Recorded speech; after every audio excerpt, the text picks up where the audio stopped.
Welcome, you're watching TVP World. I'm Klaudia Czerwińska. I'm currently at Fabryka Norblina in Warsaw, where on Wednesday, Polish Ministry of Digital Affairs organized consultations reflecting on the last 2 years of digital revolution in Poland to talk about progress, challenges, and digitization in face of unprecedented number of hybrid warfare acts. It is my pleasure to welcome my guest, Dariusz Standerski, Secretary of State at the Polish Ministry of Digital Affairs. Thank you, sir, for joining me. Good to be here. Pleasure is all mine. So let's begin with the meeting that took place earlier today. The ministry held the consultations, social consultations, summing up the last 2 years of progress. What are your conclusions as an official based on today's consultations, especially in light of security challenges that are constantly emerging? Yeah, it's already our tradition because it's fifth series of consultations by the Ministry of Digital Affairs, and today we've summed up our efforts since 2023, and we've seen the real revolution in the Polish digital sphere because, for example, we have 6 million users more at our application mObywatel, as well as we have 28. I'm happy to report I use it myself as well. I'm really glad to hear that. Today, more than every third Polish adult citizen has mObywatel app in his or her pocket. And that's the real change for those 2 years, because there are no such numbers in the whole European Union. And Poland, having 11 million users of our application, we have the highest number in the whole continent. And that's our advantage that we have within our member states. We have 28 more e-services within our application, but it's only about our administration and electronic services. In terms of investments, we started to build our 2 AI factories, one in Poznan and second in Kraków. We are preparing to build Baltic AI gigafactory, the largest AI infrastructure in the whole region. And we continue our efforts to build digital competences all across Poland because we started our pilot of the digital skills development clubs all across Poland. What's also important, we continuously build our cyber resilience, because when I started my job as Secretary of State at this ministry, we've had about 700 to 800 reports on cybersecurity incidents daily.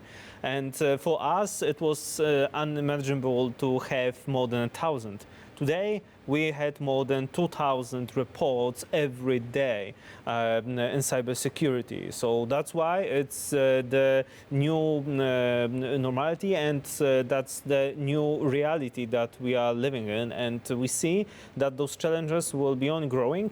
That's why we've invested more than €500 million into cybersecure local government, and we invested another €1 billion into critical programs such cyber secure government and cyber secure water supply. So we see that this revolution in digital sphere is ongoing and is on many sides of our today's lives. So you've mentioned those challenges that are going to be more and more the reports that are arriving at the ministry when it comes to cybersecurity in Poland as of today. And Poland actually emerges as one of the biggest targets in the bloc when it comes to hybrid attacks. Obviously, the ministry deals with a lot of data, a lot of personal data of its citizens. From the ministry's perspective, what's the biggest cybersecurity that Poland is facing as of today, if you were to pinpoint one particular thing? Cybersecurity is not one-dimensional. There is a lot of layers of our resilience that we need to build every day. And if I would point out the one layer, it's our personal cybersecurity, because our personal cybersecurity is as strong as our awareness about what's going on in the internet and what kind of messages we can receive. And we could build the strongest network in the cybersphere. However, if we will not be aware and focused enough, it would be useless. That's why I would like to ask everyone listening to us to be aware if we get some emails or text messages from different sources that we need to click some link to get a reward or to pay some fee. We need to think twice before clicking.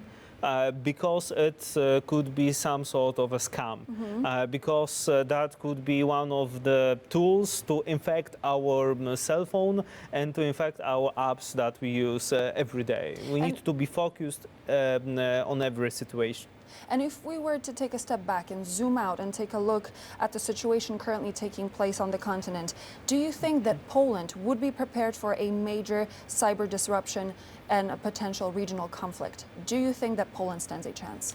We have already the large regional conflict. We have war in Ukraine, quite close.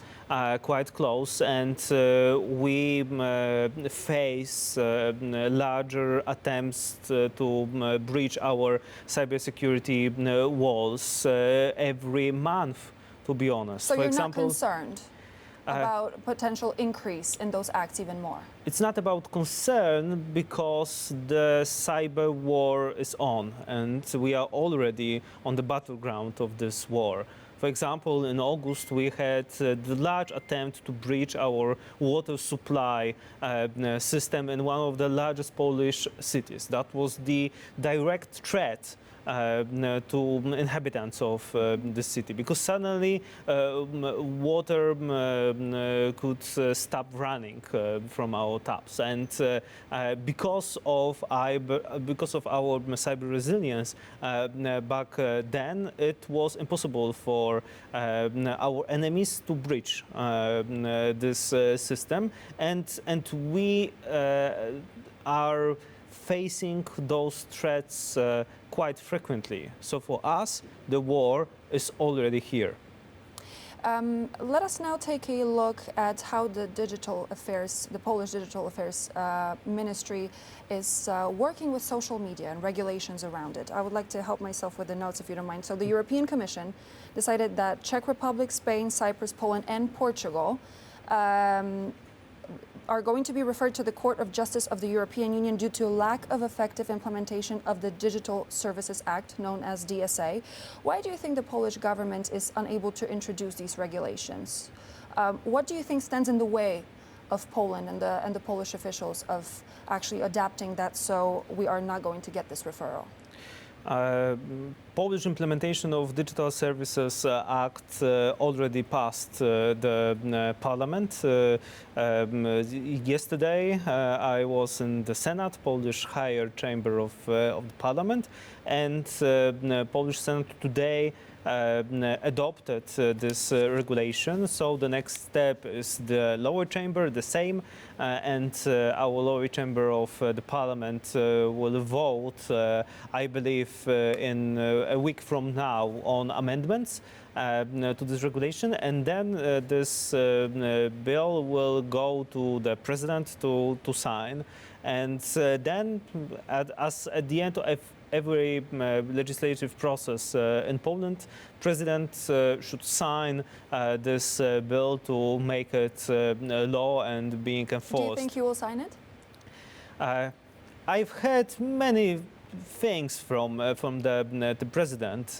However, I really count on the president in that matter, because we were working in the parliament on this regulation alongside with our opposition. Every party in the parliament was able to bring their amendments on the table. We supported many of them. So this is the effect of our joint working in the Parliament.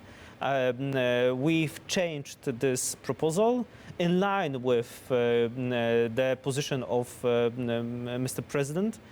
So that's why I believe that when he will receive our bill on his desk, he will see regulations and proposals which are suitable to his views and his approach. And what is even more important, this regulation is about fighting crimes, financial scams, including scams where Mr. President is used to get illegally money from the people. So I hope that Mr. President will sign this law, because it's only for the better discussion on the internet, for the better life of our citizens, without coping with those crimes that they unfortunately see right now in the internet. Since we're already on the subject of the presidential veto, let's also focus on the cryptocurrency. The Polish government has tabled a new but unchanged cryptocurrency regulation bill after President Nawrocki vetoed its first incarnation. So the president's office actually cited overregulation, a lack of transparency, and a regulatory burden on small businesses as reasons for his decision, arguing that the bill, quote, threatens the freedom of Poles, their property, and the stability of the state, end quote. What is your opinion of this assessment by President Nawrocki? Yeah, I share this view that Polish property, especially in cryptocurrency sector, is under threat. It is under threat because Mr. President vetoed the first version of this law. Because today there is no possibility to license new businesses in crypto sector, just because we do not have this legislation enforced. And because of this veto, our cryptocurrency sector in Poland and crypto services are not able to grow.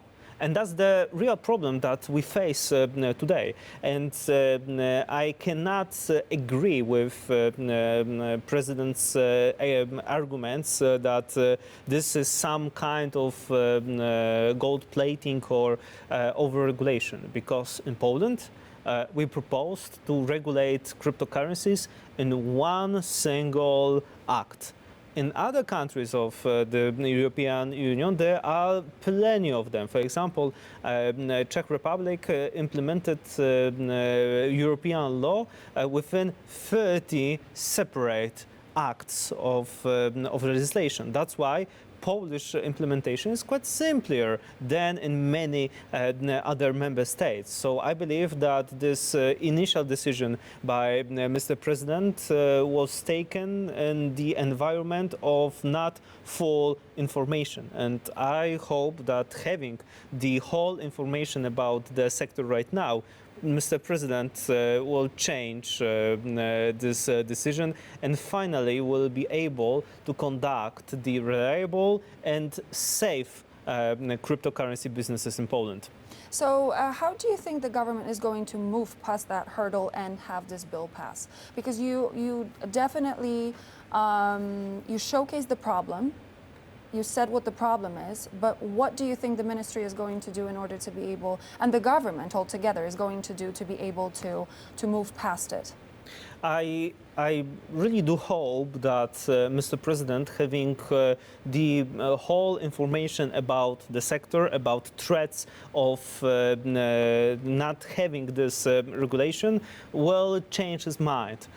Because I believe that he is also misinformed by his ministers, by his advisors, and I believe that at the end it should be judgment by Mr. President alone, not by those advisors who are not willing to have it regulated, because I believe that there is a recognition that sometimes we need to make politics, but here we need to make our businesses safer. And that's where we will have to put a stop to this conversation as our time has come to an end. Thank you so very much, Minister. It's a pleasure to have you on the program. Dariusz Standerski, Secretary of State at the Polish Ministry of Digital Affairs. Thank you for joining. Thank you. And to all of you, thank you so much for joining us here on TVP World. I'm Klaudia Czerwińska, and I hope to see you back joining us for more news and features in just a moment.